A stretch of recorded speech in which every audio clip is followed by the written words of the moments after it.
పరమగీత గ్రంథము 1వ అధ్యాయము 15వ వచనం. నా ప్రియురాల, నీవు సుందరివి, నీవు సుందరివి, నీ కన్నులు గువ్వ కండ్లు. సుందరివి.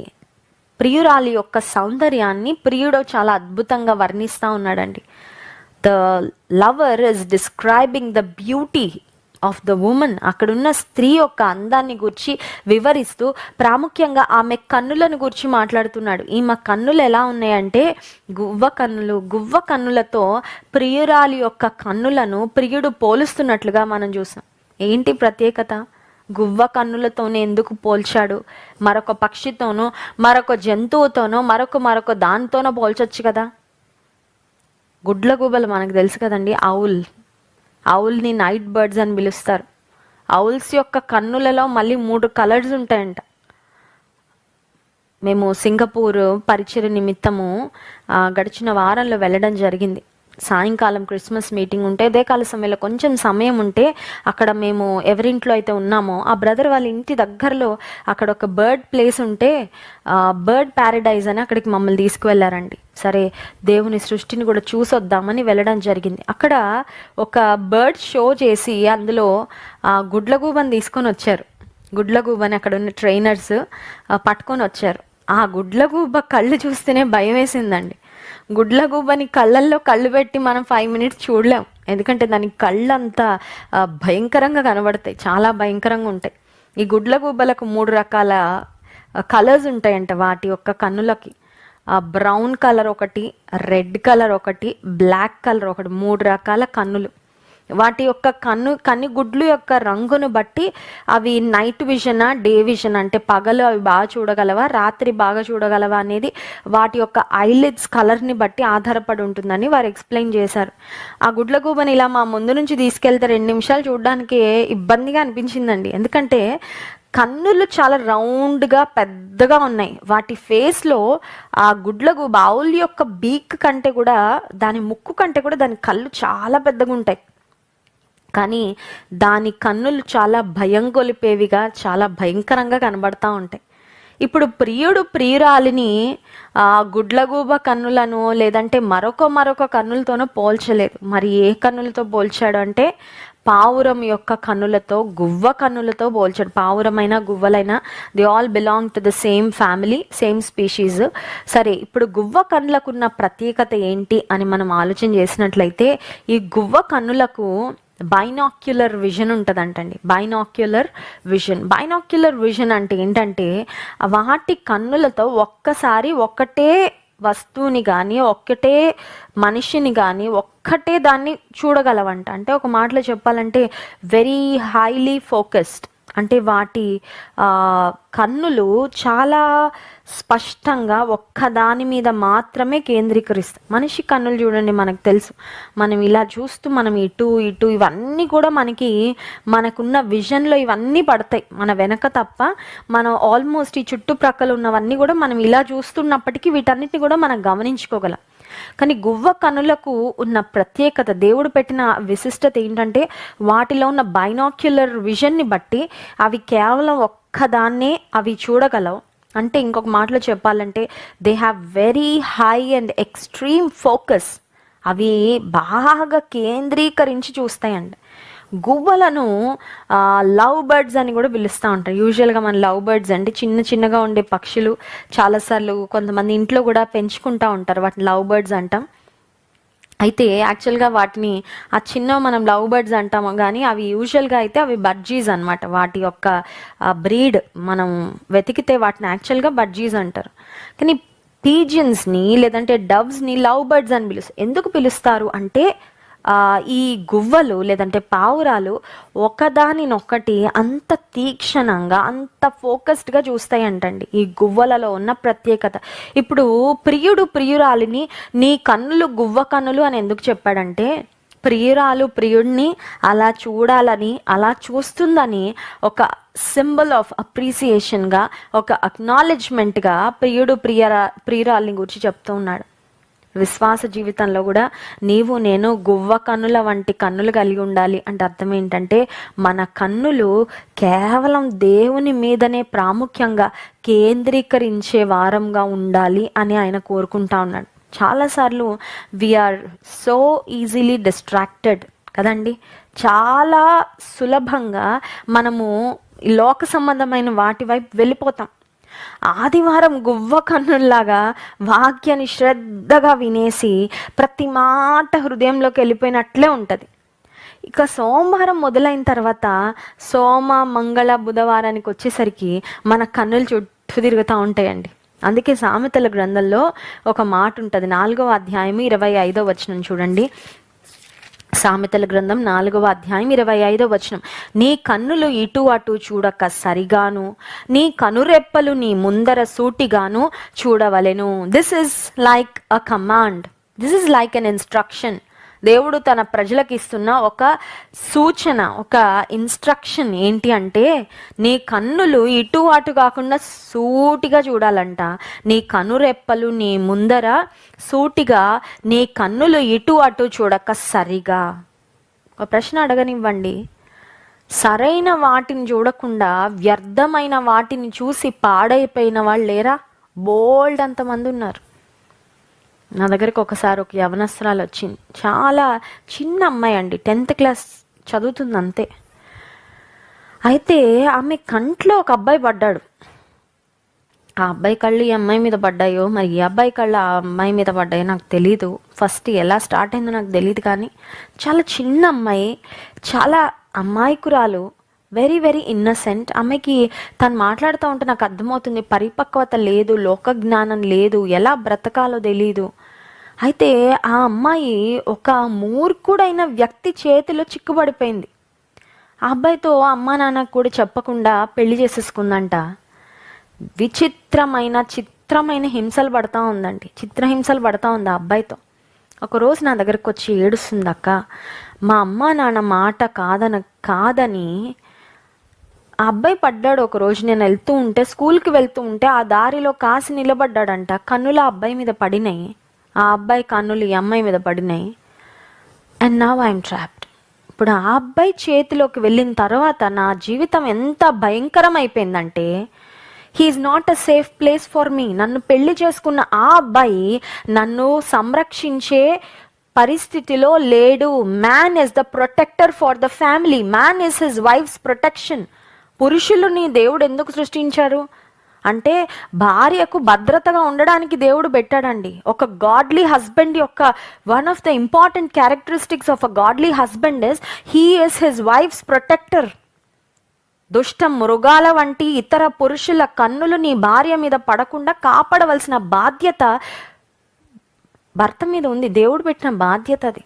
ఇప్పుడు ఈ అబ్బాయి చేతిలోకి వెళ్ళిపోయిన ఆ యవనస్త్రాలు చెప్తా ఉంది, అక్క పెళ్లి చేసుకున్నాడు, నా సంరక్షణ గురించి నా క్షేమాన్ని గురించి ఆలోచించట్లా, చాలా బాధ్యత లేకుండా ఉంటాడు.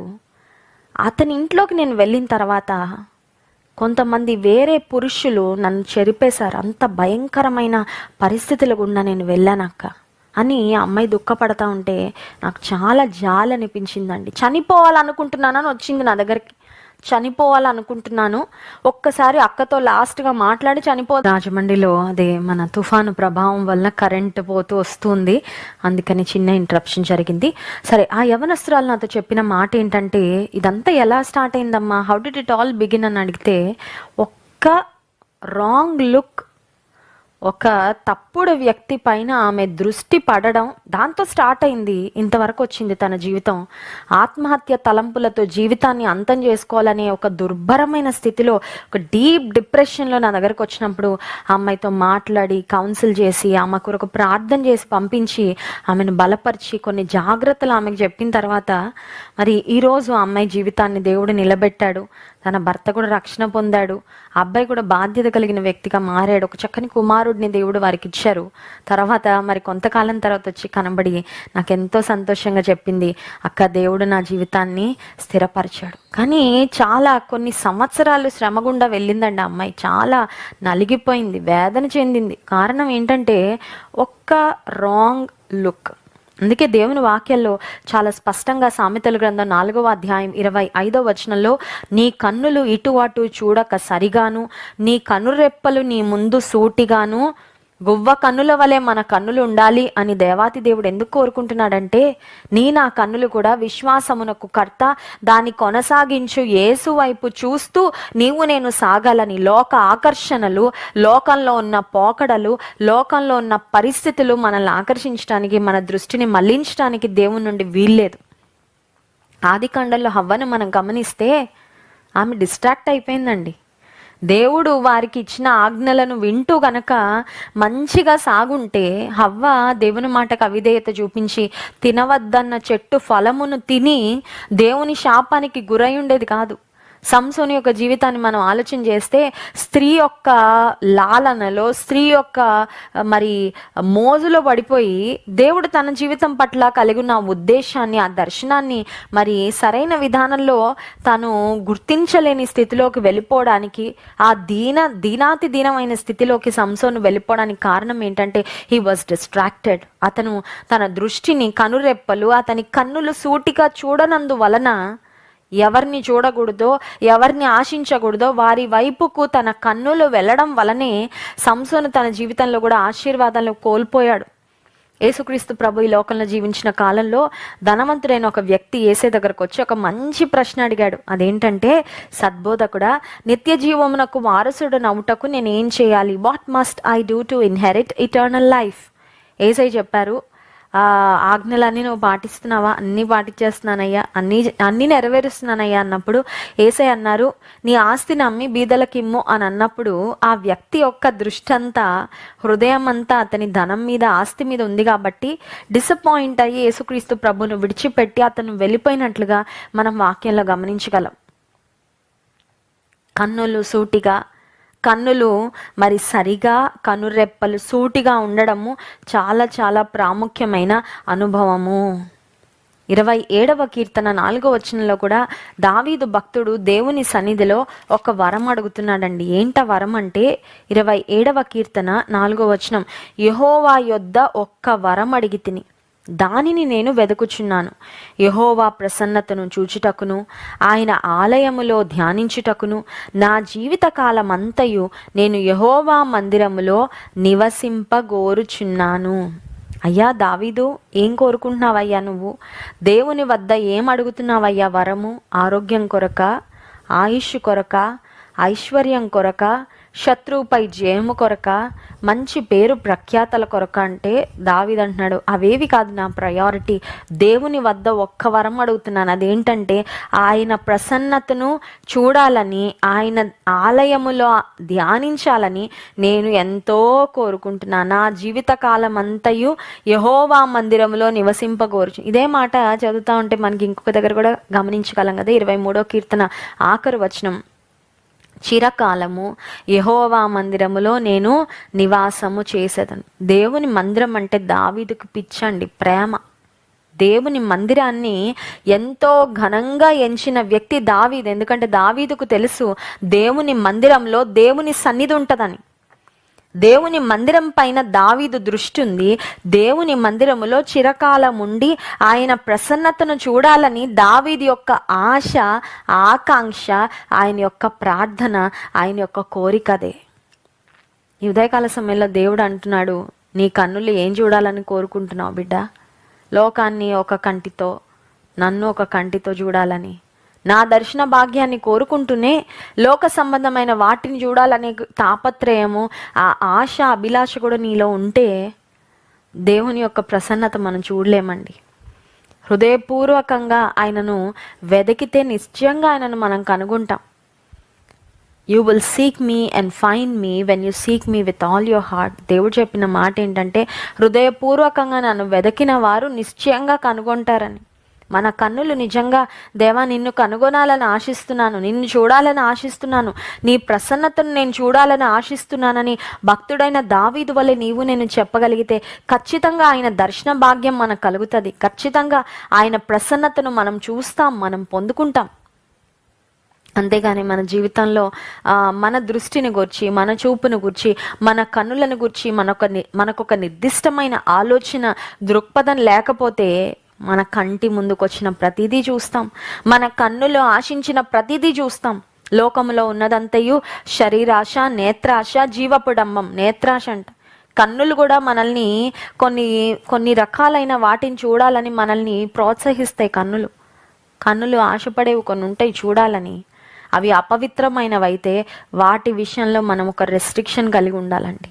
వాటి విషయంలో మనల్ని మనం నిగ్రహించుకునే వారంగా, నేత్రాశను జయించే వారంగా మనం ఉండాలి అని దేవాతి దేవుడు కోరుకుంటున్నాడు. కనుక గువ్వ కన్నులు మనకు నేర్పించే మాట ఏంటంటే దే ఆర్ ఎక్స్ట్రీమ్లీ ఫోకస్డ్ అని విన్నాం కదా. అన్డిస్ట్రాక్టెడ్ అటెన్షన్ టువర్డ్స్ గాడ్. దేవుడు కోరుకుంటుంది ఏంటంటే ఆయన మీద నుంచి తప్ప మన దృష్టి ఇంక ఎటువైపు కూడా మళ్ళకుండా undivided focus and attention towards God. ఐదవ అంశం, ఫిఫ్త్ పాయింట్ నేను చెప్పి ముగిస్తాను. గువ్వలను గురించి, పావురాలను గురించి చాలా మాటలు మనం విన్నాం. మొట్టమొదటిగా పావురము నిష్కళంకురాలు అనే మాట మనం ధ్యానం చేసాం. రెండవదిగా పావురము బండ సందులలో అది దాక్కుంటుంది, బండ సందులలో ఎగిరే పావురము అనే మాటను గురించి మనం ధ్యానం చేసాం. మూడవదిగా పావురము దుఃఖరవం చేస్తుంది అనే మాట, పావురము మూల్గుతుంది అనే మాట మనం గమనించాం. నాలుగవదిగా మనం ధ్యానం చేసుకున్నాం గువ్వ కన్నులు, నీ కన్నులు గువ్వ కండ్లు అనే మాట మనం ధ్యానం చేసాం. ఐదవ అంశం చెప్పి నేను ముగిస్తాను చూడండి. పరమగీత గ్రంథము 6వ అధ్యాయము 9వ వచనం. పరమగీత గ్రంథము 6వ అధ్యాయము 9వ వచనం. నా పావురము నా నిష్కళంకురాలు ఒక్కతే. My dove my undefiled is but one అంట. వన్ అంటే ఏంటంటే ప్రయారిటీని చూపిస్తుంది. వన్ అంటే ఒక మాటలో చెప్పాలంటే ఆ ప్రేమ, ఆ ఫోకస్, అటెన్షన్ అంతా ఒక్కరికే అని. కొన్నిసార్లు కొన్ని కుటుంబాల్లో ఒక్క బిడ్డ ఉంటారు. ఒక్క బిడ్డ ఉన్నప్పుడు అమ్మ నాన్న యొక్క ప్రేమ, ఆప్యాయత, అటెన్షను అన్నీ వాళ్ళకే. ఒక రకంగా మంచిది, ఒక రకంగా కొంచెం జాగ్రత్త పడాలి. మంచిది ఎందుకంటే పోటీకి ఎవరు ఉండరు. మంచిది ఎందుకంటే అన్ని విషయాల్లో శ్రద్ధ తీసుకుంటారు తల్లిదండ్రులు ఒక్క బిడ్డ అయితే. సో వారిని క్రమశిక్షణలో పెంచడం విషయంలో కానీ, వారి చదువుల విషయంలో కానీ, మంచి మేనర్స్ వారికి నేర్పించే విషయంలో కానీ, దైవ భక్తి విషయంలో కానీ తర్ఫీదు చేయడంలో ఒక్కరు ఉంటే కొన్నిసార్లు తల్లిదండ్రులు ఇద్దరి ఫోకస్ వారి మీద ఉంటుంది కాబట్టి చాలా అద్భుతంగా ఉంటుంది. అయితే ప్రతి దానిలో పాజిటివ్ సైడ్, నెగిటివ్ సైడ్ రెండు ఉంటాయి కదా. సో నెగిటివ్ సైడ్ ఏంటి అని ఆలోచన చేస్తే ఒక్కరుగా పెరిగిన వారికి ఇతరులతో కలవడం కొన్నిసార్లు తెలియదు, ఇతరులతో షేరింగ్ కొన్నిసార్లు తెలియదు. ఎందుకంటే ఇంట్లో అన్నీ ఏది తెస్తే అది వాళ్ళకే ఉంటుంది, ఏది తెస్తే వాళ్ళ కోసమే కొంటారు, ఎవరిని గిఫ్ట్స్ ఇచ్చినా వాళ్ళకి ఇస్తారు. కాబట్టి షేరింగ్ అనేది అలవాటు అవ్వదండి. అంటే కొన్నిసార్లు కుటుంబాలలో ఒక్కరే ఉన్నప్పుడు, ఒక్క బిడ్డ ఉన్నప్పుడు వారికి సర్దుకుపోవడం కానీ, ఇతరులని అర్థం చేసుకోవడం కానీ, ఇతరులతో పంచుకోవడం కానీ, ఇతరులకు కూడా చోటు ఇవ్వాలి, వారిని కూడా కన్సిడర్ చేయాలని కొన్నిసార్లు ఆ విషయాలలో కొంచెము వారు లోపం కలిగిన వారిగా ఉంటారు. ఆ విషయాల్లో కూడా తల్లిదండ్రులు సమయం తీసుకొని వారిని ట్రైన్ చేస్తే బాగుంటుంది. అయితే ఇక్కడ నా పావురము నిష్కళంకురాలు ఒక్కతే అనే మాట దేవాది దేవుడు ఎందుకు రాశారంటే ఈ ప్రపంచంలో ఇన్ని కోట్ల మంది జనాభా ఉన్నప్పటికీ దేవుడు మనల్ని ఒక్కరిగానే ఆయన పట్టించుకొని శ్రద్ధ చూపించేవాడు. For God so love the world, John 3:16, యోహాను 3:16. దేవుడు లోకమును ఎంతో ప్రేమించను అనే లేఖన భాగం మనం ఎప్పుడు చదువుతాం. లోకాన్ని కదండి ప్రేమించింది, దేవుడు నన్ను కాదులే అని మనం ఉండడానికి వీల్లేదండి. లోకమును ప్రేమించిన దేవుడు నిన్ను ప్రేమిస్తున్నాడు, నిన్ను వ్యక్తిగతంగా ఆయన ప్రేమిస్తున్న దేవుడిగా ఉన్నాడు, నిన్ను పట్టించుకుంటున్న దేవుడిగా ఆయన ఉన్నాడు, నీ పట్ల శ్రద్ధ కలిగిన దేవుడిగా ఆయన ఉన్నాడు, నీ విషయాలలో ఆసక్తి కలిగిన దేవుడిగా ఆయన ఉన్నాడు. దేవాది దేవుడు చెప్తున్న మాట ఏంటంటే you have my undivided love, care and attention. నా ప్రియమైన బిడ్డ, నా యొక్క ప్రేమ, శ్రద్ధ, నా యొక్క ఆశీర్వాదాలు కూడా నీకు ఒక ప్రత్యేకమైన విధానంలో నేను ఇవ్వాలి అని ఆశిస్తున్నా. ఎంతమంది ఉన్నా, నీ కుటుంబంలో ఎంతమంది ఉన్నా, నీ కలీగ్స్ ఎంతమంది ఉన్నా, నీ ఫ్రెండ్స్ ఎంతమంది ఉన్నా, నీ వెళ్ళే సంఘంలో ఎంతమంది ఉన్నా, ప్రపంచవ్యాప్తంగా దేవుని బిడ్డలు ఎన్ని లక్షల కోట్ల మంది ఉన్నా, మన ముందు తరాలలో, మన తర్వాత తరాలలో, రాబోయే వారిలో ఎంతమంది ఉన్నా, దేవుడు నిన్ను నన్ను, నా పావురము, నా నిష్కళంకురాలు ఒక్కతే. అలాంటి ప్రేమ, అలాంటి శ్రద్ధ దేవుడు ఒక్కొక్కరి పక్షంగా కలిగి ఉన్నాడండి. అది ఎప్పుడు కూడా మనం మర్చిపోవడానికి వీల్లేదు. నీవున్న కల్చర్ని బట్టి, నీవున్న సొసైటీలో, నీవున్న పరిస్థితిలో, నీ మనసును బట్టి, నీ యొక్క ఆలోచన విధానాన్ని బట్టి నువ్వు ఎలాంటి పరిస్థితులు గుండా వెళ్తున్నావో దేవుడు పరిపూర్ణంగా అర్థం చేసుకునేవాడు. కొన్నిసార్లు కొంతమంది చిన్న విషయానికి ఎక్కువ హర్ట్ అవుతారు. దానికి చాలా బ్యాక్గ్రౌండ్ ఉండొచ్చు. ఆ ముందు వాళ్ళకు అయిన ఎక్స్పీరియన్సెస్ అయి ఉండొచ్చు, లేదంటే ఆ టైంలో వాళ్ళు వెళ్తున్న పరిస్థితులు అయి ఉండొచ్చు. చిన్న విషయం వారిని ఎక్కువ బాధపడేలా చేస్తుంది. అది వేరే వారు విని చాలా చిన్న విషయం అండి, దానికి అంత ఏడవలసిన అవసరం ఏంటి, దానికి అంత బాధపడాల్సిన అవసరము ఏంటి, దానికి అంత నొచ్చుకోవాల్సిన అవసరం ఏంటి, ఆ చిన్న విషయానికి అంత డిప్రెస్ అవ్వాల్సిన అవసరం ఏంటి అని ఎదుటి వారికి అర్థం కాకపోవచ్చు. ఎందుకంటే ఆ పరిస్థితిని ఎదుర్కొన్న వ్యక్తి ఆ సమయంలో అసలు ఎలాంటి స్థితిగతుల్లో ఉన్నాడనేది దేవునికి, ఆ వ్యక్తికి తప్ప ఇంకెవరికి తెలియదు. కాబట్టి అందుకే మాటలు చెప్తున్నానంటే, నీ ప్రక్కనే ఉన్న నీ చెల్లో, నీ అక్కో, లేదంటే నీ తల్లో కొన్నిసార్లు, లేదంటే నీ అత్తగారో, లేదంటే నీ మంచి ఫ్రెండో కొన్నిసార్లు నేను అర్థం చేసుకోలేకపోవచ్చు. కొన్నిసార్లు నేను అపార్థం చేసుకోవచ్చు. కొన్నిసార్లు నేను జడ్జి చేయొచ్చు. కొన్నిసార్లు నిన్ను గురించి చాలా నీచంగా మాట్లాడొచ్చేమో. కానీ దేవాది దేవుడు చెప్తున్న మాట ఏంటంటే, నా పావురము, నా నిష్కళంకురాలు ఒకతే. That means God has his undivided attention and focus on you, my dear sister. And God cares about you. He cares about your life. He cares about your future. He cares about your health. He cares about your family. దేవుడు నీ కుటుంబాన్ని పట్టించుకుంటున్నాడు. నీ భవిష్యత్తును గురించి ఆయన ఆలోచిస్తున్నాడు. నీ ఆరోగ్యాన్ని గురించి ఆయన ఆలోచిస్తున్నాడు. నీ యోగ క్షేమాలను గురించి ఆయన ఆలోచించినంతగా, ఆయన శ్రద్ధ చూపినంతగా ఇంకెవరు చూపించేవారు ఉండరు. కాబట్టి దేవాది దేవుడు కోరుకుంటున్న మాట ఏంటంటే, నీవు నేను ఒక పావురము వలె ఉండాలి. పరిశుద్ధాత్మ దేవుడు దేవునికి సాదృశ్యంగా పావురము మనకు నూతన నిబంధన గ్రంథంలో కనబడుతూ ఉంటే, దేవాది దేవుడు కోరుకుంటున్నాడు ఏమనంటే, నీవు నేను కూడా పావురాల వలె ఉండాలి అని.